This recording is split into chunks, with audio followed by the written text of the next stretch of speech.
যাদের রোজা ক্ষুধার্ত থাকা ছাড়া আর বিশেষ কোনো কাজে আসে না, আমরা যেন সেই হতভাগা মানুষদের কাতারে সামিল না হই। এই মাসে আমাদের সবচেয়ে প্রধান এবং সবচেয়ে মূল যে কাজটি বিশেষ গুরুত্বের সাথে করা উচিত সেটি হলো যথাযথভাবে সিয়াম পালন করা।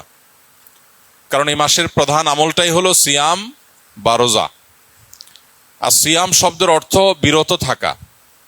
অতএব আমাদেরকে এই মাস আল্লাহ রাব্বুল আলামিন সিয়াম পালন করার নির্দেশ দিয়ে মূলত বিরত থাকার অভ্যাস আমাদের গড়ে তুলবার সুযোগ দিয়েছেন। অতএব যথাযথভাবে সিয়াম পালন করার মানে হলো সিয়ামকে তার স্ট্রাকচারাল দিকটাকে খেয়াল করার পাশাপাশি তার ফিনিশিংয়ের দিকটাকেও খেয়াল করতে হবে। সিয়ামের বা রোজার বাহ্যিক স্ট্রাকচারাল দিকটা তো একেবারেই পরিষ্কার। সুবহে সাদিক থেকে নিয়ে ফজরের ওয়াক্ত হয় তখন থেকে নিয়ে সূর্যাস্ত পর্যন্ত এই পুরো সময় পানাহার এবং যৌনতা, এটা থেকে বিরত থাকা, এটাই হলো সিয়ামের মূল স্ট্রাকচার।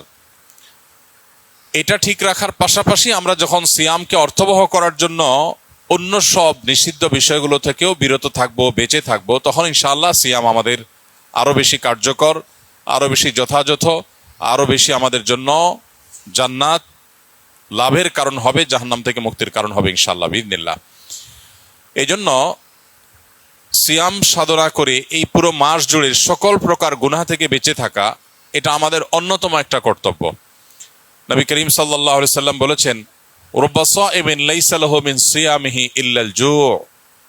বহু রোজাদার আছে যাদের রোজা ক্ষুধার্ত থাকা ছাড়া আর বিশেষ কোনো কাজে আসে না। আমরা যেন সেই হতভাগা মানুষদের কাতারে সামিল না হই। আল্লাহ রাব্বুল আলামিন আমাদের সবাইকে সেই তৌফিক দান করুন।